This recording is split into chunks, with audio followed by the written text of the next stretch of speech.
topic today. Let's mix it up. Let's talk about the future. But first, what are you reading? What are you reading lately? Lately, so based on per your recommendation, I'm in the middle of Henry Ford's Autobiography. Oh, great book. Is it My Life and Work? My Work and Life? Something like that. I'm also in the middle of Thinking as a Science, which is a reread for me. Henry Haslet, who's an economist that we're very familiar with. Very thorough look into how, as an individual, you should approach intentional thinking. And I think Haslet is actually one of my favorite writers. I just love his style. He's it's so very concise and, to the point. And really cool fact about this book. It's one of my favorite books, actually. He was 22 when he wrote it, which this type of book is just kind of crazy to me. So it's a very wisdom feeling book. And you would imagine it feels like, hey, here's a person that's been thinking through this themselves for 30, 40 years. And he wrote it at 22, which is just kind of baffling to me. And then I've been on a slight econ kick as well. So I just got done. Never a bad thing. No. Rereading Economics for Real People, which I haven't read that one. Of mine. Yeah. And then on the side, just been reading blogs and stuff on a lot of growth and product development right now, actually. That's a fun list. Haslet's book, I can picture the cover of it. It's been 4 or 5 years, I think, since I read that, but it's got the light bulb. The light bulb. It's funny when it's man, I know I've read that book. Who is it? You said Haslet. It's oh yeah. So many good books. The Henry Ford thing has been amazing. It's been amazing. That first chapter, I could re-listen to that chapter over and over again. That's one of especially right now. That's one of the most I don't know the right word right now. Just the first books in a while where it's I have to own multiple copies of this. I need to go order the physical copy. I can't keep up audio booking. I need to underline and reread and chew on some of these ideas. But it's funny. That wasn't even on my list. I've been going down a rabbit trail, which I do is I read one book and they mention some other thing. And then I start that and then I go down some other rabbit trail. So I was reading Prosperity Paradox by Clayton Christensen. Yeah. And it's a cool book because it talks about instead of figuring out how to solve poverty, let's think about what conditions create prosperity in the world. And let's look at countries where there has been just absolutely devastating poverty and they've somehow had an economic turnaround. And let's look at it. And it reminds me, it almost is kind of like Wealth of Nations type, but much more business school, modern day. Yeah, I'm curious. What have you noticed that are there big differences with his point of view versus just kind of the general macro case for free markets and stuff? I think if you really wanted to make a philosophical case or a case like that, it's very much free market leaning, but it's not so much just about trade, about establishing trade or whatever. The core kind of idea from Prosperity Paradox is finding non-consumption in the world. So an example, there was not a low cost. Nobody in Africa had mobile phones. And it's because there weren't towers there. It was too expensive for a phone. It was too expensive for service. And you go traditional market researchers are they look at market demand and they're they don't see Africa on the map for mobile phones because nobody already has a mobile phone. And so they don't think of that as a market. And instead, this one guy's just there are people there and they have a problem Like they have the same problem everybody does. They have the same problem. Right. Yep. And the problem isn't that the problem is that nobody has built the infrastructure. Nobody's gone in and solved this solution or rethought how to solve this same problem in a different way for different people. Right. Without relying on the same infrastructure that, has been in the US that was built up more gradually over time and stuff. Yeah. So he dissects like 30 or 40 different instances of this in history across the world, like market changing innovations. One of the examples he uses is Henry Ford and the development of the automobile, like in early United States or whatever, where which, reading that book, you get a little bit of different glimpse into it. But Clayton Christensen's looking from the outside 100 plus years later, and he's like, look at what Ford did. They didn't just build a car, they went and they created filling stations. They created the roads, or they, like the Department of Transportation, all these different things that didn't even exist. Like, yeah. They came as a result of this innovation that Henry Ford was kind of like pulling the world into the future and like laying the foundation for all these different innovations. They built like the modern company and probably like modern management philosophy too. Yeah. And the cool thing about it is both the Ford example, which you get into if you read that book, but also the prosperity paradox, is like there were all these other adjacent industries that no one ever thought of. Either they didn't exist or no one ever thought of using this industry in this way. So example, like steel or refineries or whatever. And Ford came in and invented 400 different kinds of steel, tempered steel, to get the right kind. And it's just funny because the conditions of creating prosperity are basically like somebody had to go create all these different markets in order to create this one thing that they had a vision for that people wanted, which, transportation. In the case of Ford, people wanted to be able to go see their families, or, like the creations of suburbs is another good example. Is like suburbs didn't really exist before that. But with so many people being employed at, in one spot, then that creates the demand for suburbs.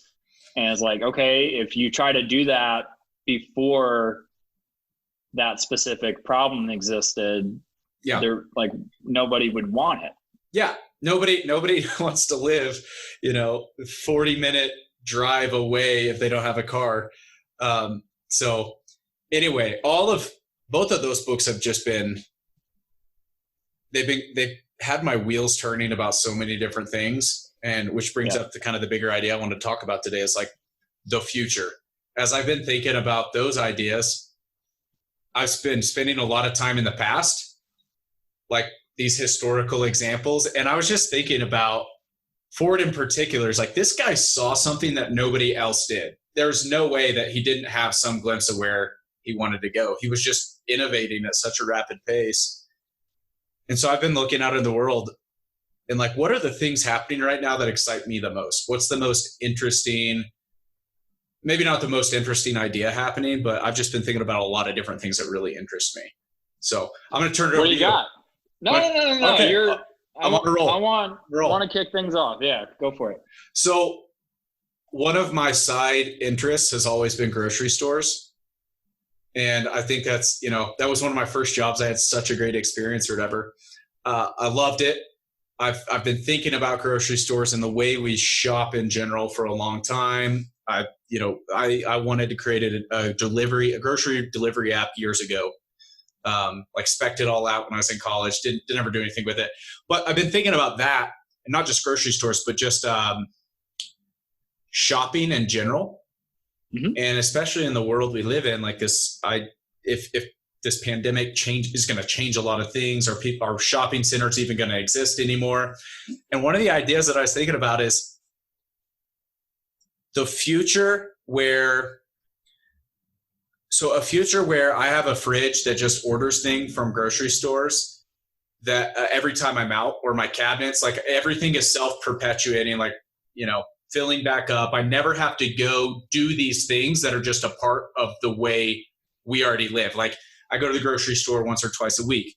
When I want to go buy clothes, sometimes I look online, but I like to go touch things in stores. And I was just thinking about the 50-year impact of innovations like that.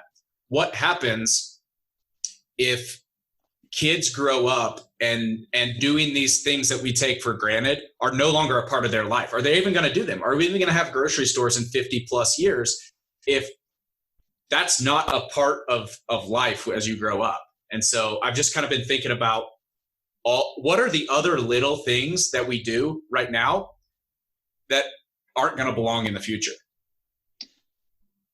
Yeah. So the trend is there's like less and less reasons based on necessity to leave your home or like leave your personal space on all fronts. So you have remote work. Yep. Homeschooling is becoming more and more accessible. Going to the grocery store, don't need to do that. Shopping for clothes, shopping for appliances, all that type of stuff. Like if somebody wanted to just, okay, I'm going to live completely in one spot, they'd be able to do that today now. So if you don't need to go out, what would be the reasons why you would go out? And like, if you look at it, it should be relatively simple of, all right, now I'm going to go out for social reasons and to connect with people and everything. And if you have, like, in theory, if these things are making quality of life more affordable, then more people should have more, income to spend for leisure activities. Stuff. Which that's the exciting, I think, takeaways I've been thinking about this. Like, I'm not making an argument that grocery stores aren't going to exist, because I think I think in a lot of these scenarios, as technology makes things more economical or whatever, like grocery delivery isn't something that's everybody can afford to do every time they need to go to the grocery store today. But, even in the future, like there are probably like high-end chefs or like local markets that you still want to be able to go get fresh produce somewhere. Well, or something like that, maybe. I mean, even those things, like why couldn't you just have fresh produce delivered? I think probably it becomes, but I think then, like, for example, we still have bookstores, Barnes and Nobles around, and independent ones. Yeah. Specifically serving, like, everybody knows they can go order their books on Amazon now, and most people do. But it's like, hey, I have small kids. There's not a ton of options to do with them on a Friday night. Entertain them. We're going to go to Barnes and Noble for an hour or two or something like that. And then, like, hey, I certainly wouldn't mind like having most of my groceries delivered. And the other cool thing about in the future is as our like health and nutrition becomes more, there's more tech infused with it, then you can connect your health, your unique diet requirements and stuff to your grocery delivery. And theoretically, like, you don't even have to think about what to order. It goes from, all right, let's look at your health data, to here's what belongs in your fridge and in your cabinets and stuff. And, hey, I set my budget, and you just never think about it. When you start, so every time I sit down and I start thinking about like one specific, version of the future, like literally as grocery stores. And the other day when I started going down this rabbit trail on a walk, there are so many hundreds of other different like innovations that start to get really exciting, where it's like, okay, so today you have like meal delivery, or a common problem is a lot of people like hate to cook because they don't know how to cook or don't know what to cook, or you have to go buy all these individual ingredients or whatever. But I like to think about this like a world where not only what you said, I don't even have to think about it, but maybe I'm paying a subscription to a chef that's literally just preparing things, and everything I need shows up packaged together and I can pull them out of the kitchen, just like a meal delivery or whatever, but a much more economical one. But I was thinking about this, taking a step further here, of making grocery delivery even more economical, where you're delivering to an entire neighborhood straight from, and like grocery stores become more like Amazon delivery warehouses. They're warehouses. Yeah. They're warehouses. And that means you don't need as many of them no. in a given area. And the cost, plummets. Anyway, that's been a fun idea that I've been thinking about lately. I think, this isn't anything super original or stuff, but then you get to focus on like, okay, what makes a really awesome experience that gets me out of the house? Mm-hmm. So all that stuff should become better. And it's like, hey, I should have like being able to have access to high quality chef prepared meals at home. Then it's like, what's going to drag me out of the house? It's going to be the best experience possible. So it's like, hey, date night every other week, I'm going to, I want live music in a private room or something, like you can probably, like, some people probably prefer to get more extravagant. Some people, I don't know, want to be amongst the people a little bit more, I guess, something like that. So there's a lot of cool stuff. I imagine, I don't know, maybe the next generation are actually really like strong homebodies because that's just what they're used to. I don't know. But I imagine as humans, we crave social interaction, and like on a long enough time horizon that, in my opinion, that should win out versus the short-term pain points of like what social media apps are doing to like teenagers right now. Well, it makes you wonder if everybody starts working at home, or a higher percentage of people begin to work at home, and you got homeschooling, and like so much of your industrious activities are now in the home, like, is everything outside the door now just going to be like leisure stuff? Yeah. Yeah. I think, even then, I think you can kind of take a fresh look at the office workplace setting. Like, there's still going to be plenty of people that want to have somewhere to go to work. That place will become more flexible. Like some, we already have friends that work and just travel the world, and then they're working at co-working spots in Mexico City or in Southeast Asia and all this type of stuff. Or it's like, hey, like, I love my family and stuff, but I will literally go crazy if I have to be around them 24/7. I have a flexible situation where I'm going to a co-working spot once or twice a week. And I think there's really cool implications of that as it becomes more of the norm. Like, okay, just like your choice, and it's like, okay, it's really convenient now compared to 50 years ago to like move to a new city. Yeah, so easy. And by making the choice to move to a new city from your hometown, you are saying, okay, I'm choosing to be here and choosing to be around these people and stuff. And in an office place, like, okay, back in the day, like corporate man, he didn't feel like he had much choice in what his career was, period. Certainly didn't have a lot of choice in going into the office and therefore being surrounded by the people he's surrounded by. So now you can choose to be around people not based on being employed by the same company. What will people choose to, how will people choose to make those decisions? I think is interesting. It probably goes beyond more than just professional context of like, I think a natural thing is like, well, I want to be like, hey, I'm one of 2 software engineers at this small company. It'd be really cool to be around more software engineers so I can learn from them. But who knows, like maybe those preferences are going to be made more on like social values and stuff. Which is what people make decisions on, like where to live and everything.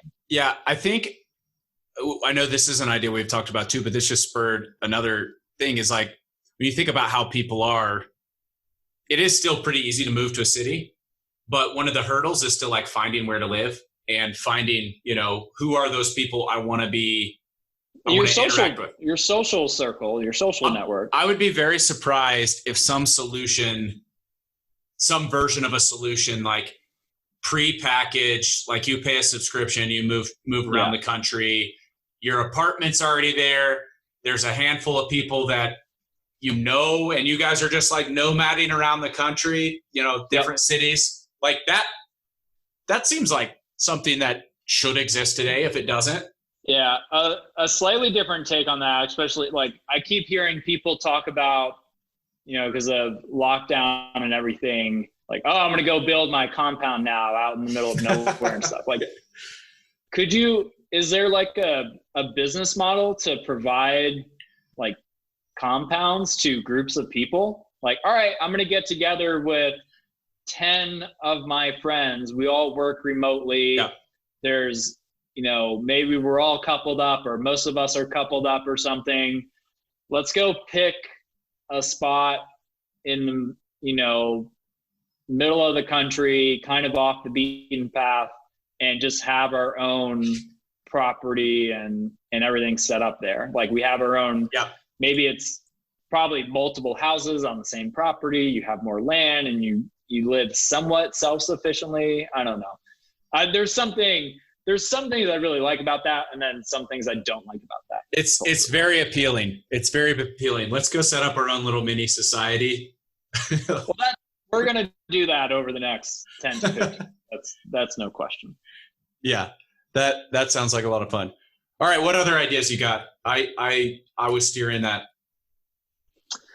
I mean, one thing that's just always on my mind is just how do people approach their careers with all these different changes coming, different innovations and whatnot. And just reading a cool article, blog post, something from James Bashara over I may be messing up the exact phrasing he uses and stuff, but essentially having multi-careers, not just like, okay, over a 40-year span, I'm going to have like 3 to 4 different careers. Yeah. But having multiple careers at the same time. So that could look like, it's already happening in some cases now, but does that become more of the norm of like, okay, I think it could look like a few different things. I'm doing sales, and this is something we've talked about, like I'm doing sales, but I'm doing it for 4 different companies. Yeah. And that allows me to specialize in the specific area where I have mastery. Yeah. And that allows me to maximize, my earning potential theoretically. Yeah. Or it could be, I do sales for this company. I do sales at a high level. I'm dabbling in content marketing over here. I'm doing art over here. I'm running my own business, selling that art, like whatever it is. So like if that's going to become more accessible to people, one, do people prefer that over maybe more stability of like, okay, I have one job, maybe I do different things in that job, but I see it as all the same. Yeah. Versus, hey, I want to diversify my work. Yeah. And stuff. And I honestly haven't given a lot of thought of what do I think people prefer and will happen and everything, but it's interesting. I love the idea of thinking of yourself as a personal agency.